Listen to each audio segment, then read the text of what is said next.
Yeah, I hate to say it, but there's always going to be days you don't feel like it, you don't feel like yourself, you're just not in the mood.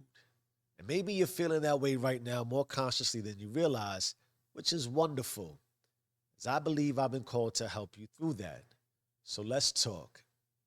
What I have learned as I become your emotional guinea pig is that this emotional state of not feeling like ourselves equates to days of suppressed, dark, or what I would refer to as low creative. All right. A low creative. And a low creative creates an energy and frequency of low vibes and moods. Hello, not feeling it. Now, these feelings, which are influenced by and part of our creative, are more normal than we'd like to accept, primarily because they don't feel good. Consciously, they are always active, albeit mostly ignored and in a passive state, which are immense and immersive inertia type patterns. But I digress. Point is, there's no need for us to stay stuck there. Therefore, I serve as our main inspirational and supremely powerful takeaway. It's all about our creative, a creative which we all contain. But quick disclaimer, this is not to be confused with any sort of material architecture or limited to a form of art or influence, even similar to what I'm doing here. Now, certainly, when you're locked in on your creative, a lot of these types of creations materialize. But that's not what I'm specifically referring to or talking about.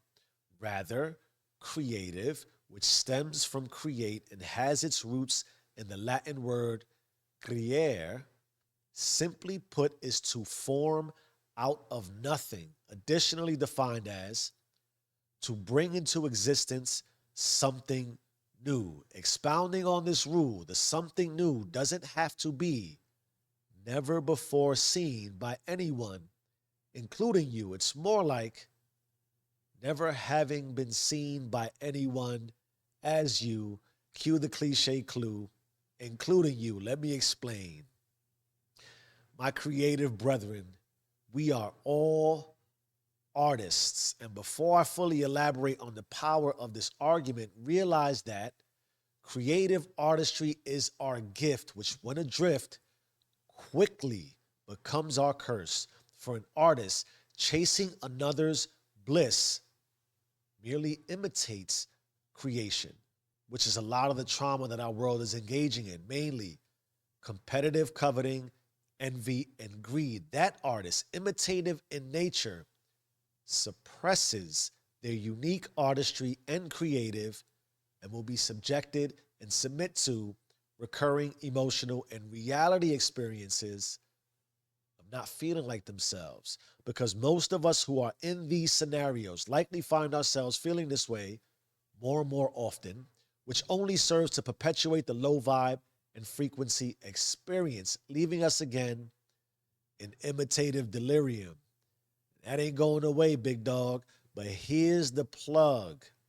What I found and defined as the suppression of our creative is super insanely, monstronomously dangerous for us in this way. If you don't take nothing else, pay attention to this. The more you suppress your creative, the more you relinquish power and authority over the creation of your life. However, and nonetheless, whether you're in control or not, you are an artist who has created and you're still creating. You've created your before, you're creating your right now, and you'll continue creating the after. You digging it yet?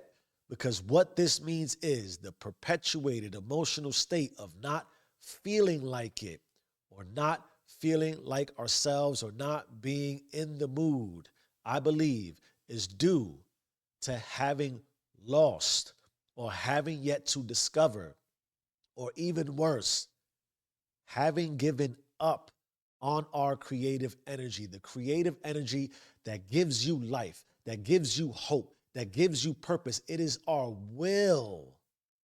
When suppressed, We dim our light, which then slowly strips us of our ability to create from out of something or from out of nothing something new. Our creative is our ability to discover our freedom for purpose.